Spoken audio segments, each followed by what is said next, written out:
Bienvenue sur votre chaîne préférée Akhbar al-Blad de Hassan Atlemsan. Kabylie et Mossad, main dans la main pour nuire à l'Algérie, la paranoïa algérienne. Loin de toute réalité opérationnelle, l'obsession du régime algérien pour un supposé axe Mossad-Kabylie relève avant tout d'une construction idéologique et sécuritaire à partir d'un enchaînement de gestes symboliques, de prises de parole publiques et de recomposition géopolitique régionale. Cette analyse démonte méthodiquement la mécanique de la paranoïa officielle algérienne où l'absence de preuves est comblée par le récit complotiste et où la revendication kabyle, identitaire, devenue existentielle, est systématiquement criminalisée par la projection d'une ingérence étrangère fantasmée. Mossad Kabylie et la paranoïa algérienne, un article par José Lev Alvarez Gomez, que je vais vous lire sur cette vidéo, pour avoir une idée sur cette obsession des caporaux algériens, les caporaux du régime algérien qui mènent l'Algérie vers la ruine et qui ont semé la division entre les peuples de l'Afrique du Nord. La relation entre Israël et la Kabylie ne s'écrit ni dans les chancelleries, ni dans les accords officiels. Elle se construit dans le registre du symbole, des gestes politiques, des accusations et de la mise en scène sécuritaire, et c'est précisément ce qui en fait un jeu majeur. Il ne s'agit pas d'un lien institutionnalisé, mais d'une ligne de fracture psychologique où la perception tient lieu de pouvoir et où le récit supplante la preuve. La première rupture significative ne s'est pas produite dans l'ombre, mais au grand jour. En 2012, Farhat Mhenni, fondateur et président du mouvement pour l'autodétermination de la Kabylie, s'est rendu publiquement en Israël. Cette visite n'avait rien de clandestin ni d'opérationnel. Il y a rencontré des universitaires, des acteurs de la société civile et des personnalités proches des cercles parlementaires israéliens, dans le cadre d'une tradition israélienne de dialogue avec les minorités régionales.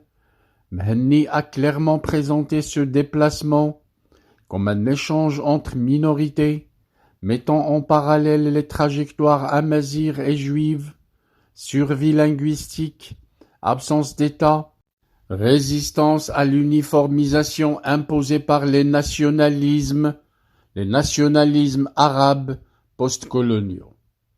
L'année suivante, en 2013, le drapeau kabyle est apparu publiquement à Tel Aviv lors de manifestations de solidarité amazigh. Pour l'Algérie, cet épisode marque un tournant. Jusqu'alors, la Kabylie était traitée comme un simple problème de maintien de l'ordre intérieur, supposé pouvoir être contenu par la répression, les arrestations et la marginalisation culturelle, mais l'apparition de Farhat Mhenni en Israël a fait basculer la cause kabyle sur la scène internationale et l'a inscrite dans l'imaginaire israélien des luttes minoritaires. La réaction algérienne a été immédiate. Les médias officiels ont accusé Mhenni d'être lié au Mossad, sans avancer d'autres éléments que sa présence en Israël. Cet épisode est déterminant, non parce qu'il prouverait un lien opérationnel, mais parce qu'il constitue le premier point de contact avéré, non entre le Mossad et la Kabylie, mais entre la Kabylie et Israël en tant qu'espace symbolique et politique. À partir de là, le discours officiel algérien s'est figé dans un schéma récurrent, La revendication kabyle n'était plus une contestation politique, mais un complot. Tout complot nécessitait un commanditaire, et ce commanditaire était systématiquement le Mossad. Cette narration a connu une escalade nette entre 2020 et 2021, lorsque 3 événements majeurs se sont conjugués: la normalisation des relations entre le Maroc et Israël dans le cadre des accords d'Abraham, la reconnaissance par Israël de la souveraineté marocaine sur son Sahara occidental, infligeant un revers stratégique à l'Algérie. Les déclarations publiques du ministre israélien des Affaires étrangères, Yair Lapid, dénonçant à Rabat le rôle déstabilisateur de l'Algérie et ses liens avec l'Iran. Dans ce contexte géopolitique brutalement recomposé, l'Algérie a officiellement classé le mouvement kabyle comme organisation terroriste. Cette décision est remarquable parce qu'elle ne contient pas aucune référence à des attentats, à des arsenaux, à des cellules armées ou à une chaîne de commandement. À la place, elle repose sur des accusations d'ingérence étrangère, de manœuvres sionistes et de parrainage par les services israéliens. Le Mossad est cité à plusieurs reprises, sans qu'aucune preuve ne soit rendue publique. Le mécanisme est clair, plus les faits manquent, plus le récit se radicalise. Ce qui frappe n'est donc pas ce qui est affirmé, mais ce qui fait défaut. Aucune source crédible, ouverte ou issue de fuite, n'indique une formation de militants kabyles par le Mossad, ou des flux financiers entre Israël et la Kabylie, ou même des livraisons d'armes ou un pilotage opérationnel. Contrairement au cas historique où les services israéliens ont effectivement soutenu des forces kurdes ou les chrétiens du Soudan du Sud, durant la guerre froide, la Kabylie ne présente aucun indice matériel d'une insurrection téléguidée, aucun circuit d'armement, aucune imagerie satellitaire, aucun témoignage de défection et aucun réseau d'agents identifiés. Ce qui existe en revanche, c'est un phénomène de contamination symbolique. Des responsables kabyles évoquent Israël et l'Algérie réagit comme si elle était confrontée à une guerre secrète. Le rôle d'Israël dans cette affaire est donc avant tout idéologique, non opérationnel, depuis la doctrine dite de la périphérie, formulée à l'époque de Ben Gurion. La culture stratégique israélienne accorde une place particulière au dialogue avec les minorités non arabes situées aux marges d'États hostiles, kurdes, maronites, druzes, éthiopiens et amazirs s'inscrivent historiquement dans ce cadre conceptuel. Surtout, ce type de relation ne suppose ni soutien clandestin, ni intervention secrète.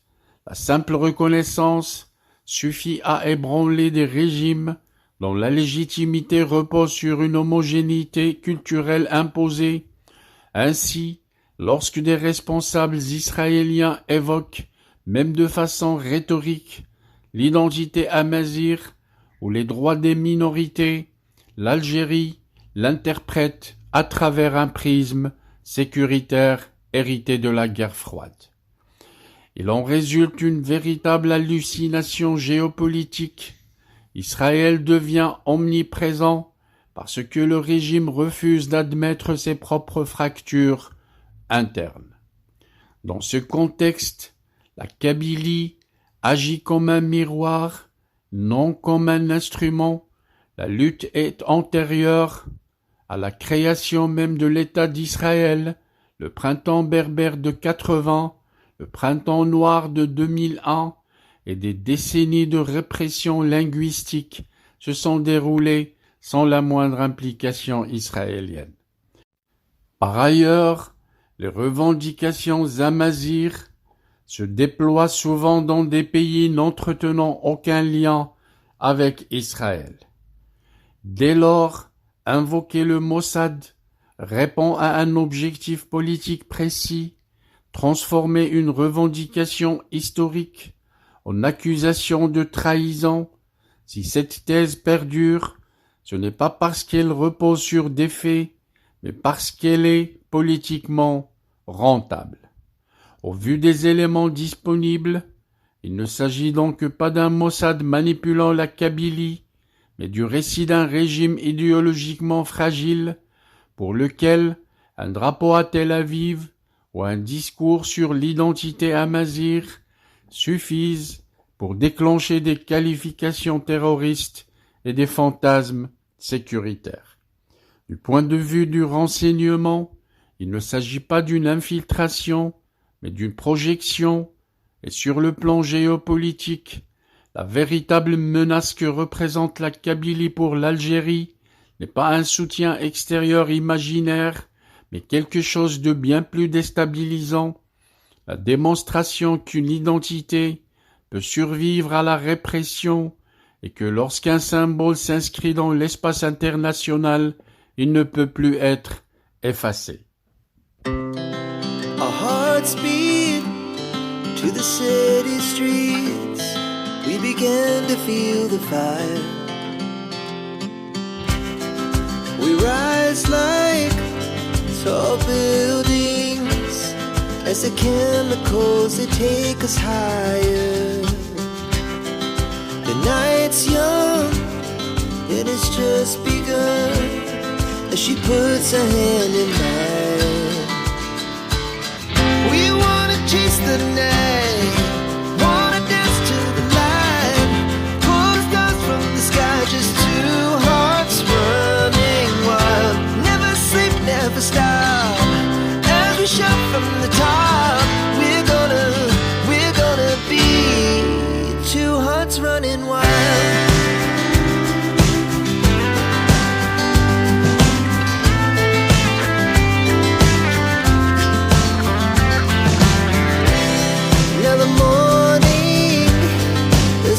Afternoon, we lay awake in bed. The glass so loud as the hours pass. We're gonna do it all again. We wanna chase the night, wanna dance to the light, pull stars from the sky, just two hearts running wild. Never sleep, never stop. Shout from the top, we're gonna be, we're gonna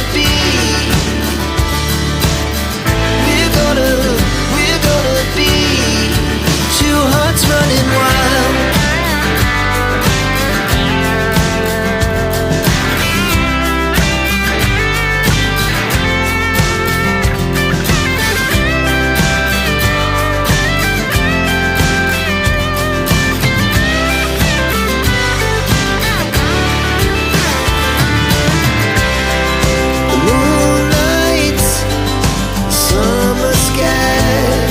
The best we ever had.